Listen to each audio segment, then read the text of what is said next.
the experiment with Rich Herrera, the 933 experiment 933. All right, we call it the experiment because we just kind of throw the script out the window and we turn things over to you. So I don't know what's going to happen, but I do know I have open phone lines for you. 833-804-1140. 833-804-1140. So here's the deal. We've been talking about this morning, and the phone lines blew up. And RICO has announced that they're not going to tolerate behaviors such as drinking alcohol, smoking marijuana, fighting, vandalism, reckless driving, or trashing the facilities when we have public events. Happened twice. Last time it was at the 4th of July, and they ended up having to shut down the 4th of July celebration because fights broke out. One kid, underage, caught with a gun. Now, originally they said, hey, listen, parents need to supervise their kids. This is not parents supervising their kids. These are kids that don't have any respect for the law. And why is that? Well, think about this. It's 2026, right? So if you're a teenager right now, you kind of got your formative years starting 2019, 2020. So you're 6, 7, 8 years old. Since then, you've been told that police officers are bad. You've been told so much about defund the police. We've delegitimized police. Think about this. When I was a kid, and my dad was a cop, so a little bit different, but I was always told in school, you run to the police when there's trouble. You don't run away from them. You respect the police. They're your friends. They're there to help you. That's what I was taught in Gen X. What are kids being taught today? Well, defund the police. We need to reimagine the police. So as we've taken away the respect for law enforcement, what happens? Well, that respect, that healthy respect we had for law and law enforcement has gone away.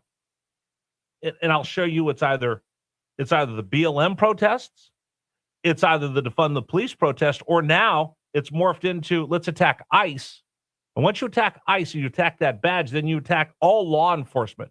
And I've talked to officers that will tell me now, when they pull cars over, man, do the people come out with just an attitude and a sense of defiance. Well, that sense of defiance means that people have less respect for the law. The less respect you have for the law, the more that you chip away at what they stand for. But when you chip away what they stand for, which is law and order, that means something's going to fill that void. And we're seeing it with these teenagers that roll into shopping malls, public events, and they have no qualm about just wilding and causing trouble because they don't respect the law. Well, why would they respect the law if all we've done is told them since they were 7, 8 years old, all these cops are wrong and we need to defund the police? Think about this. And I'm going to get to your call in just a second. Think about this. How do we talk about the police now versus 10 years ago? You know what you say now? Well, I understand there's a couple bad apples, but not all of them are bad. There's just a few bad apples out there. Okay, so if you already have the predicate that there's some bad police out there, how are these kids going to have any respect for the law? Let's start taking telephone calls. 833-804-1140. 833-804-1140 is the number for you to join us. Dave, where am I going first? Billy. Let's go to Billy on line one. Hey, Billy, welcome. You're on the 933 experiment on WRVA. Hello. How you doing today, Rich? Hey, first of all, I want to say you and your crew do a fantastic job. You've done a great job getting your show off, getting the show up on its feet and running. Thank you very much. Yes, sir. You say there's no respect for the law, for law enforcement, and I think it actually goes a whole lot deeper than that. I mean, kids today, they don't have respect for law enforcement. They don't have respect for their teachers. I mean, they don't even have respect for life anymore. Going back, hence the thing that went on the 4th of July celebration with an underage kid with a gun. Thank God they caught him before anything could happen. But I mean, when we were coming up, two guys would get into a fist fight, become friends. Things were over. After that, it was all over, and you became friends after that a lot of times. Nowadays, Nobody settles anything like it. They go straight to the gun because there is no respect for life. And I honestly think a lot of it has to do with the fact that kids today, not all, but a lot of kids today are just not taught to respect their elders or to respect anything in the home life. Just my opinion. I think you're spot on. I don't think we respect our elders. I don't think we respect our institutions. I don't think we respect law enforcement. I don't think we respect parents. Can I give you an example? Please do. So there's a commercial on TV that I keep seeing. It's an instant commercial, and you've seen it.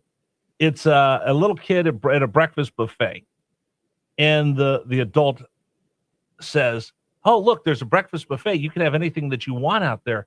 And he goes, "Waffles." And he goes, "How about eggs?" "Waffles." "How about this?" "Waffles." And as the commercial goes on and on and on, the little kid at the end just glares at him and goes, "Waffles!" and just stares at him.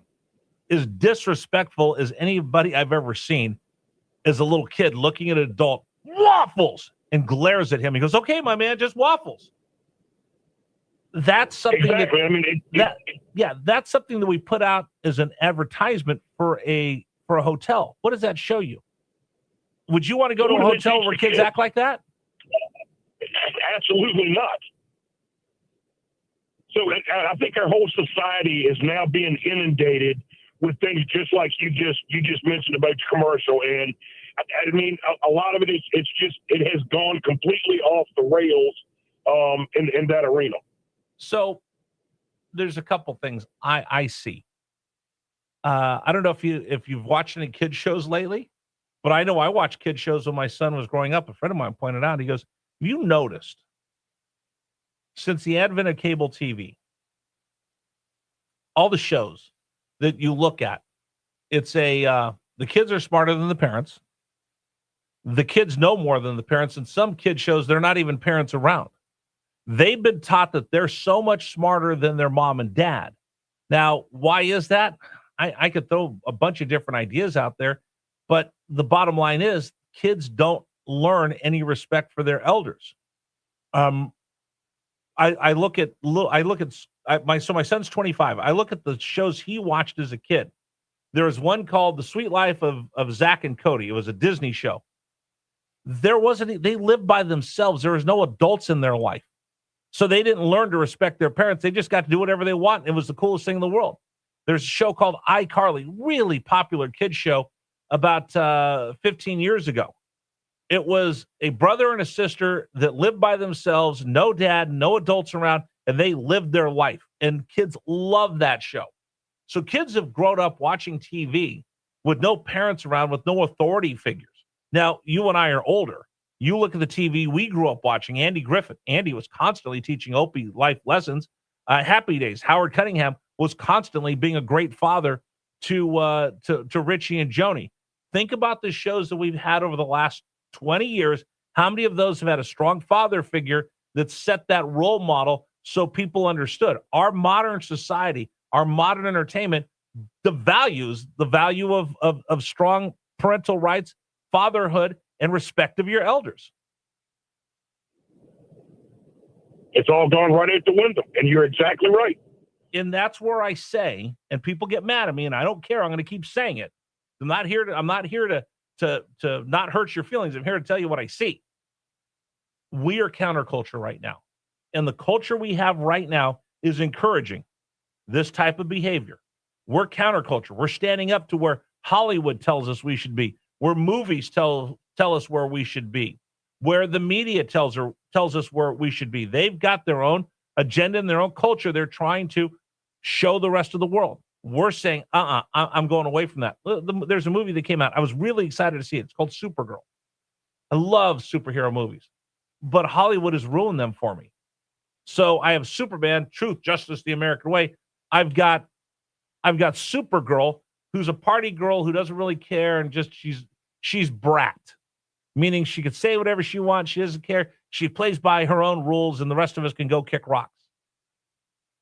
That's what we're telling kids they should be. That's what we're telling society we should be. That's why when you have these things that go on,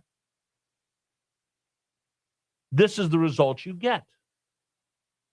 This is the result you get when you have a society that doesn't care about the rules and you want mayhem and you invite anarchy by saying these institutions we've lived by for the last 200 years are archaic. We don't need them anymore. This is what you're going to get. And now you really see that coming through. And we've got to make Donald Trump talked about this on the 4th of July. The leftists, the progressives, and the Marxists, the Democratic Socialists, are taking us down that direction. You have to speak up. That's why I keep telling everybody, why do I do this radio show every day? Because I want to give you a voice to speak up because you've been told your voice doesn't matter. It does matter. I'm telling you this. I've seen how this thing works. I've seen how this game is played. I've been to Capitol Square. I've been to Capitol Hill. I've met with a lot of these people that I never would have talked to before. Your voice matters. You've just been told it doesn't. And you started to believe it because the media in Hollywood, TV, movies, and academia look at people like you and I and just kind of laugh at us. Oh, look at those Americans that like NASCAR and football and all the rest. And you've been told you don't matter. What do you know living in the middle of the country? What do you know with the pickup truck and your country music and your cowboy hats? What do you know, the football fan? You guys, you're not elites. You don't understand. And you've been told you don't matter for the longest time. But here's where I'm going to tell you you're not. Think about this. Graham Plattner, we talked about him earlier in the program. Why did they pick Graham Plattner? Because on the outside, he kind of looks like an everyday guy. Because they understand your voice does matter. Your vote does matter. People like you and I have voted Republican in the last election. That's why Trump is in the White House. That's why the Republicans control the Senate and they control the House. The Democrats are doing everything they can, as the mainstream Democratic Party, to try to find people that would, be like us, that can relate to you and I, not Ivy League Poindexters, not the global elites. They're trying to find people, that's a blue-collar guy like you and I. And that's why they went and grabbed Graham Plattner, because he looked like you and I. He's got that beard. He dresses like you and I do. And even when they found out how bad he was, they still kept him out there because they're looking for that type of person so they can convince us. Why is Abigail Spanberger governor? Because she convinced us, she's just like us. She's a moderate. You see, when she gets in office, she says one thing and does another. The governor of New Jersey, same thing. Mark Kelly, the senator from Arizona, ran. You would have thought he wrapped himself in the stars and stripes and was Mr.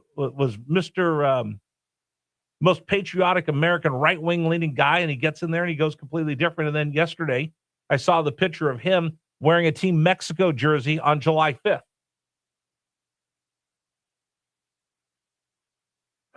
There's a certain amount of chipping away at the institutions, and if you don't stand up for them, then who will? 833-804-1140, 833-804-1140 is the number for you to join us. I got a lot of text messages. Someone saying, did you have the same energy when J6 members beat up the cops?